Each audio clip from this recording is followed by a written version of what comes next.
Olá!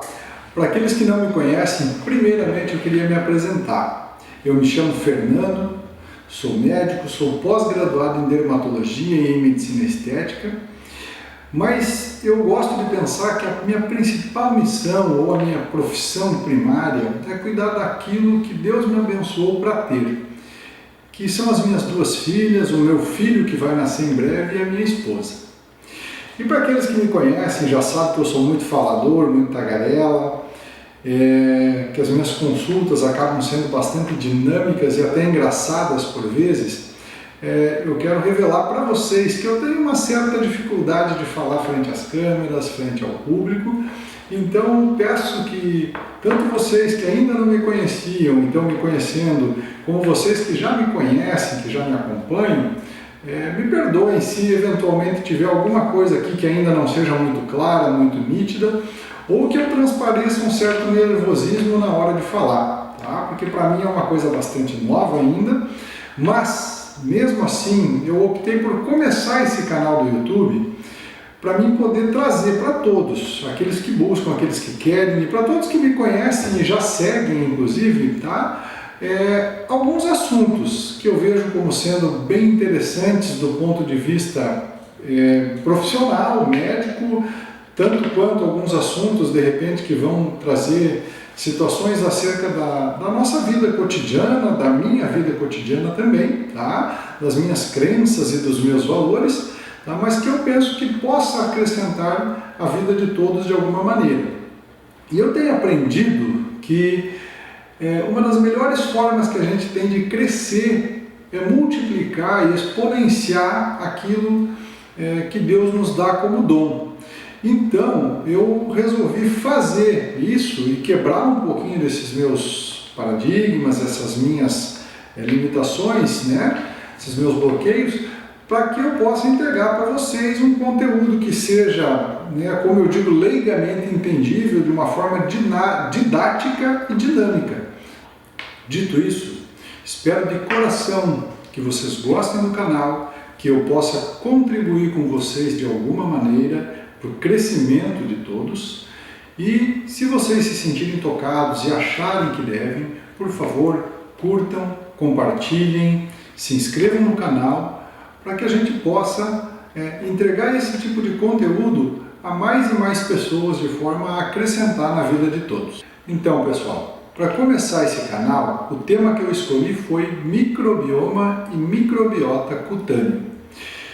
E essa é uma terminologia que se aplica a N situações dentro do nosso corpo, tá? Não é restrito apenas à pele, mas no vídeo de hoje eu vou me restringir apenas à pele. Depois nós podemos abrir e vamos abrir isso para o ambiente intestinal também, uma vez que existe uma relação muito íntima entre aquilo que comemos, aquilo que ingerimos e aquilo que ocorre do lado de fora do nosso corpo, na nossa pele. Beleza? A primeira coisa que eu gostaria é que vocês entendessem o que significa microbioma e microbiota cutânea. Tá? Microbiota é um termo que nos fala a respeito dos colonizadores de uma determinada estrutura, neste caso a nossa pele. Vamos nos enxergar nós, tá? Nosso tecido, pele, como sendo um ambiente. Então, nós estamos falando, quando usamos o termo microbiota, de todos os micro-organismos que habitam sobre a nossa pele, certo? E quando nós falamos de microbioma, nós estamos falando da interação que esses micro-organismos têm entre si e conosco como fator ambiental, como local onde eles se hospedam, ou hospedeiro, podemos assim chamar. Se nós botarmos isso numa realidade mais fácil de entender, vamos usar uma floresta como exemplo. Microbiota trata-se das espécies animais e vegetais, fauna e flora, que compõem todo esse cenário que é a floresta, e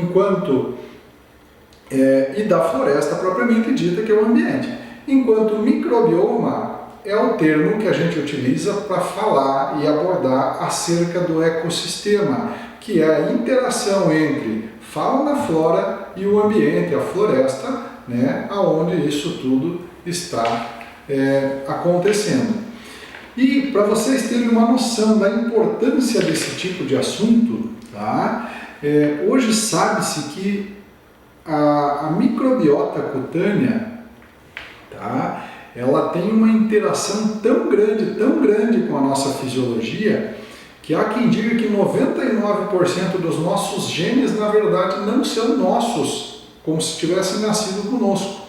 Existem os nossos, né, que formam o nosso corpo, formam as nossas células, as nossas estruturas, mas 99% de tudo que acontece e se manifesta, alguns estudos falam que tem relação com a interação entre tudo aquilo que nos coloniza e nos povoa e a nossa genética que recebemos do nosso pai e da nossa mãe ao nascer. Vejam só que negócio interessante, né? E na verdade que loucura se a gente for parar para pensar bem. Tá? Então, qual é a função real desses micro-organismos na nossa pele?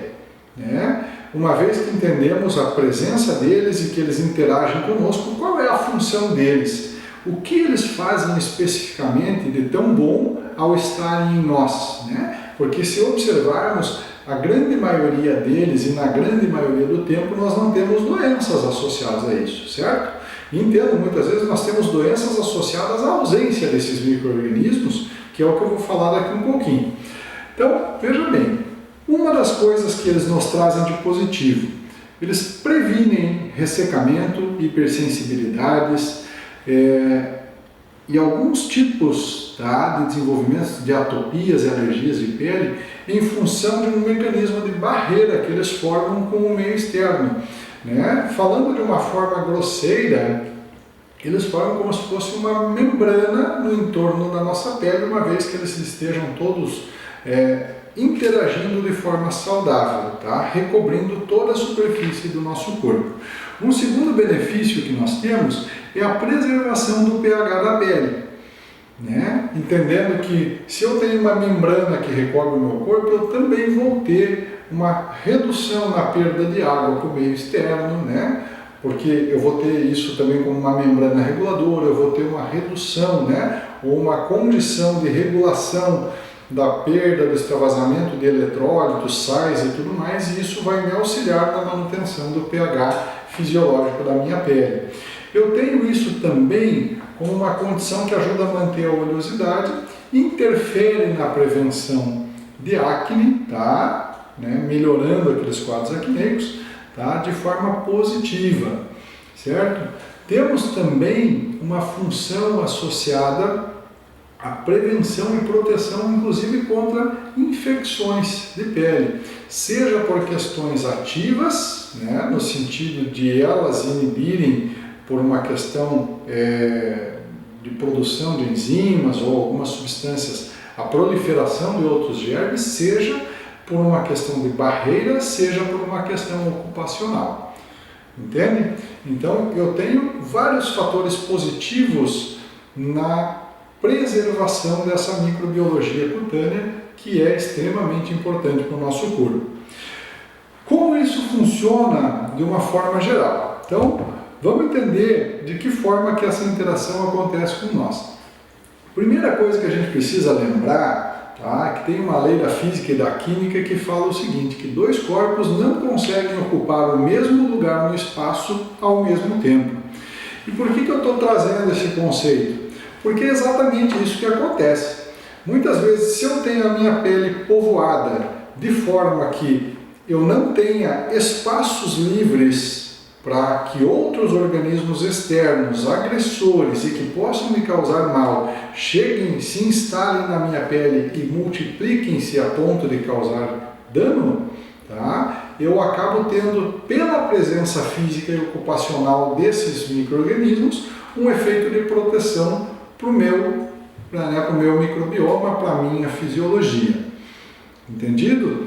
Esse é o primeiro mecanismo de funcionamento. Um segundo mecanismo de funcionamento, né, é pela inibição que um causa ao outro.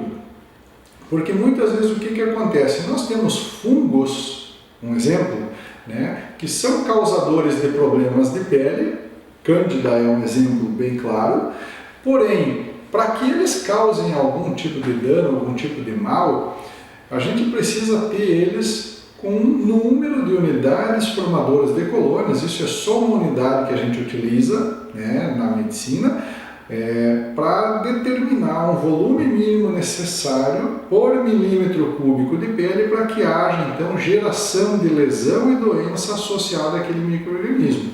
Então, se eu tenho a presença de outros micro-organismos que ocupam o local e que entre si se equilibram, eu acabo não tendo um fator causal de dano associado àquilo que está ali ocupando o lugarzinho dele, que está povoando a minha pele, tá? E não está me dando prejuízo, tá? E em muitas situações me dá benefícios, inclusive. Se nós tirarmos isso da nossa fisiologia e colocarmos isso no ambiente, tá? No nosso ecossistema, enquanto fauna, flora, volto a dizer e utilizar o exemplo de uma floresta, tá? A gente observa isso de forma muito simples e fácil, tá? Se a gente pegar um exemplo muito simples e exterminar com todos os sapos dentro de uma floresta, rãs, enfim, animais desse tipo que comem mosquitos, o volume de mosquitos automaticamente aumentará substancialmente, o que vai inevitavelmente desequilibrar o ecossistema, tá, daquele ambiente, porque nós removemos uma espécie que é responsável por este controle.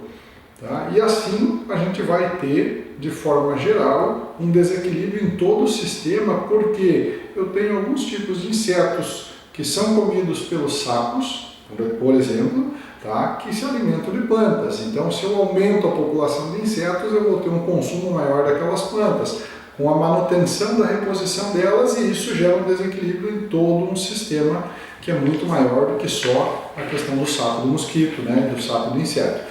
Se a gente botar essa lógica de pensamento no nosso corpo, a gente vai entender, tá, que tem algumas coisas que eu vou falar mais adiante, mas para você botar isso, conectar essa ideia, você vai entender por que usar alguns tipos de sabonetes, por exemplo, que contêm um antimicrobiano na formulação, não é indicado dermatologicamente. Né? Uma vez que eu faço a limpeza de todas as bactérias que eu tenho na pele, como fica o equilíbrio de todos os outros micro-organismos que habitam a minha pele, uma vez que antibiótico mata apenas a bactéria e não mata o restante? Conseguiram captar a ideia? Então, esse é uma primeira ideia. Segunda coisa, né? A gente lembrar que... perdão. Segunda coisa, né? A gente lembrar que uma vez que todo esse sistema microbiológico faz uma membrana em volta de toda a nossa pele, tá? Como eu disse antes, nós vamos ter uma regulação das questões hídricas, um auxílio, né? Não é só ele quem faz, mas nós vamos ter uma regulação das questões hídricas, nós vamos ter um auxílio na regulação das questões eletrolíticas, né, associadas a eletrólitos, sais e outras coisas que saem através dos nossos poros. Nós vamos ter uma regulação também dos índices de oleosidade da pele, né, e nós vamos ter com isso uma manutenção de pH. Lembrando que existem pHs em que existem alguns tipos de micro-organismos que têm por preferência e outros pHs que são favoráveis a outros micro-organismos. Quando há um desequilíbrio do pH da pele, eu também vou ter proliferação mais de um e eventualmente até morte e destruição de outros, desequilibrando o sistema inteiro. Tá? E aí entrando naquele mesmo princípio que eu utilizei do exemplo da floresta. Tá legal? Então, esse entendimento, essa linha de raciocínio, creio que facilite o entendimento da importância dessa microbiologia. E como que esse microsistema, como que esse microecossistema se forma no nosso corpo? Isso é uma parte muito legal, gente. Tá? Isso, na verdade, começa a se formar quando a gente nasce.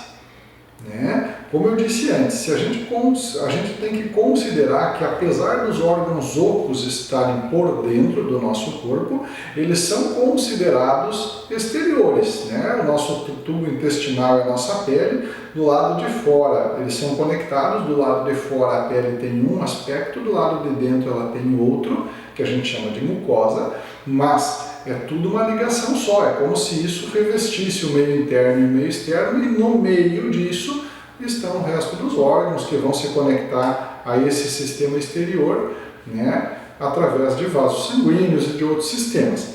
Mas, tendo esse princípio em mente, o que eu quero dizer para vocês? O nosso sistema microbiológico ele começa a se originar no momento em que a gente nasce e começa a ter contato com o mundo externo.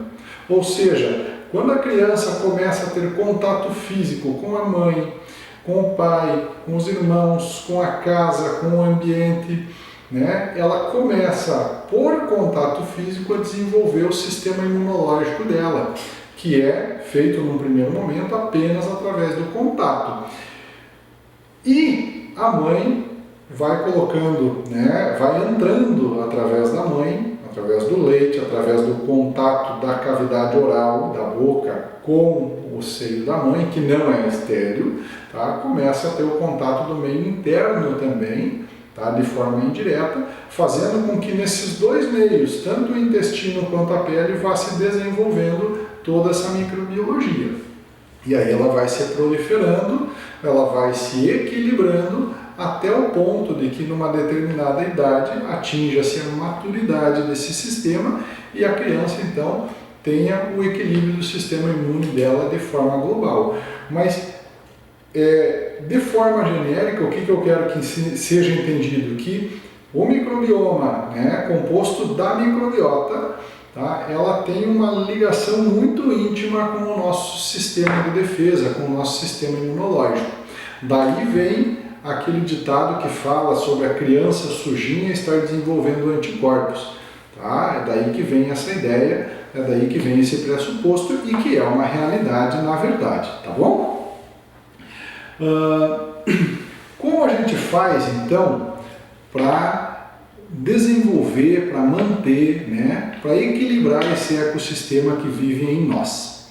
Então eu vou trazer aqui algumas dicas de coisas para se fazer e vou também falar a respeito de algumas coisas que a gente deve evitar para tentar preservar isso de uma maneira saudável. Tá? O que faz desenvolver então uma boa microbiota e manter um bom microbioma?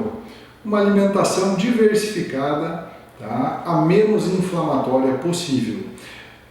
Eu sou médico, eu não sou nutricionista e não pretendo entrar no mérito do que é uma alimentação diversificada e nem inflamatória, tá? Mas preciso que vocês entendam esse conceito. Quando eu uso o termo diversificado, estou falando do consumo de variedade de alimentos, alimentos bons, é claro, mas uma variedade ampla de alimentos, para que você tenha contato com uma variedade maior, né? Também de micro-organismos e coisas associadas a esse alimento que possam, no seu trato gastrointestinal, interferir positivamente nesse sistema. Dietas inflamatórias, menos inflamatórias na realidade, eu prefiro deixar para que nutricionistas façam isso, tá? De forma que você possa então ter a orientação precisa e correta a respeito do assunto, mas é uma coisa que se você pesquisar na internet você vai achar com muita facilidade, porque também são coisas que estão em alta nesse momento, tá? Mesmo porque a ciência está focando muito nessa questão de saúde e qualidade de vida, muito mais do que nos últimos 15, 20 anos ela fez. Uma boa hidratação, e lembro aqui que o melhor e mais barato de todos os hidratantes é a água tomada via oral, in natura. Hoje em dia tem-se que a média de quantidade de água a ser ingerida ao dia é de aproximadamente 33 ml por quilo de peso por dia. Então pegue o seu peso e multiplique por 33, que você vai ter uma média, né, diária de uso de água. Isso é uma média padrão. Veja que se você tiver algumas condições clínicas associadas, se faz atividade física e transpira muito, se tem alguma condição de aumento de perda de urina, coisa assim, isso vai se diferenciar um pouquinho. Dependendo do tipo de dieta que você utiliza, também vai se diferenciar um pouquinho, mas de forma global serve como um padrão, tá? Conservar bons hábitos de vida, hábitos saudáveis, né? Dentre eles estão a alimentação e a ingesta de água, não fumar, não beber, tá? Procurar dormir quantidade suficiente. Gente, o sono é fundamentalmente importante para tudo, é nele que nós reparamos a nossa condição física, mas principalmente é durante o sono que nós fazemos todo um processo fisiológico, de restauração, de organização das coisas da nossa fisiologia, seja no ambiente neurológico, para questões de neurohormônios que estão associados à nossa disposição, bem-estar, alegria, quanto para as nossas condições físicas e fisiológicas associadas a processos digestivos, processos de restauração, né, dos nossos sistemas de forma geral. Procure preservar o equilíbrio emocional, tá? E as relações interpessoais. Isso também não é um assunto que eu vou me aprofundar, porém, isso é um assunto mais do que batido e mais do que sabido, né? Então, essa é uma coisa que é extremamente importante a gente focar para que a gente tenha, então, um bom equilíbrio de todo esse nosso sistema do qual eu estou conversando com vocês. Evite o consumo desnecessário de medicações, tá? E aqui eu vou ser muito pontual. Desnecessário, eu não estou falando que é para vocês evitarem consumir medicação a qualquer custo, né? Tem pessoas que têm dor de garganta, por exemplo, e vão direto tomar um antibiótico. Pessoal, o antibiótico é bom? É bom quando ele é aplicado a uma situação de necessidade. Porém, se eu aplicar esse antibiótico numa doença viral, por exemplo, ele poderá não me trazer nenhum prejuízo, mas ele é completamente desnecessário, né? E além de ele não me trazer benefício nenhum, tá? Mesmo não trazendo prejuízo, eu tenho que lembrar que o antibiótico ele vai exterminar com toda a colonização bacteriana ao qual ele se destina. Ele não seleciona se a bactéria é bom ou se a bactéria é ruim. Ele acaba com as bactérias que estão no espectro de ação dele. As boas que se vão, muitas vezes são também parte da colonização do nosso intestino e da nossa pele, o que vai interferir no nosso microbioma. Por essa razão, o consumo desnecessário de algumas medicações a gente sugere que se restrinja. Por esta razão, hoje existe a proibição do comércio de alguns tipos de medicações antimicrobianas sem a prescrição médica. Aqui é que vem a justificativa para tal situação, para tal fato. Evite, sempre que possível, o uso de anti-inflamatórios, tá? Esteroidais, que são os corticoides. E aqui reitero, evite, sendo necessário, use. Sempre a gente vai pesar custo-benefício. Evite o uso de hormônios fora das suas situações de necessidades. Sejam esses hormônios, tá, injetáveis ou tópicos, porque eles vão modificar toda uma questão, né, de fisiologia, tá, tanto interna quanto externa. E volto a dizer, evite em situações desnecessárias. Existe hoje, né, um alto uso de alguns tipos de hormônios para terapias de reposição hormonal, né, para trazer de volta algumas coisas que ao envelhecermos nós vamos perdendo. E isso sob a avaliação, prescrição, exames, né, e tudo aquilo que precisa ser feito, deve ser feito e traz efeitos positivos, inclusive para a nossa microbiologia. Evite banhos que sejam muito longos, principalmente banhos quentes demais. Eu lembro aqui a vocês que muitas bactérias, muitos micro-organismos são sensíveis à temperatura da água. E além disso, a temperatura da água acaba removendo, tá, por si só, toda essa membrana, todo esse microfilme que é formado em volta da nossa pele, tá, de forma que isso acaba nos deixando desprotegidos, mesmo que temporariamente. E procure evitar o uso de abrasivos, ácidos, entre outras substâncias que possam fazer a remoção ou causar dano a essa estrutura da nossa superfície cutânea. Ah, doutor, aí o pessoal prescreve o ácido lá para usar por causa da mancha, por causa da pele, por causa disso. Não é essa a questão. A nossa questão aqui é evitar. Se nós vamos usar isso para situações específicas, para condições de necessidade, durante períodos limitados de tempo, nós vamos ter isso, tá, de uma maneira controlada. Vai haver algum prejuízo? Sim, vai haver, porque sempre existe algum dano colateral a tudo que fazemos, né? Tomar água, por exemplo, é saudável. Tomar água em demasia não faz bem para a saúde. E a água é a mesma, nós estamos falando só do volume. Então, tudo que eu estou conversando com vocês tem relação com equilíbrio, tá? É dentro desse aspecto que eu estou querendo trabalhar e querendo trazer essa mensagem. Qual é, então, né, para nós terminarmos esse vídeo, para vocês entenderem, tá, de que maneira essa microbiologia, esse microbioma, ele vai estar realmente participando do nosso organismo, da nossa pele. Veja bem, eu vou trazer aqui 3 ideias, tá? 2, melhor dizendo, de como o desequilíbrio pode afetar. Tá? Existe uma relação estudada, né? Isso é pautado, tem sites de Sociedade Brasileira de Dermatologia e tem livros também, tá? Entre as dermatites e a nossa microbiologia cutânea, a nossa microbiota. Segundo alguns estudos, tá? Nos quadros de dermatite, há um aumento expressivo da colonização por uma bactéria chamada Staphylococcus aureus na pele daquela pessoa acometida.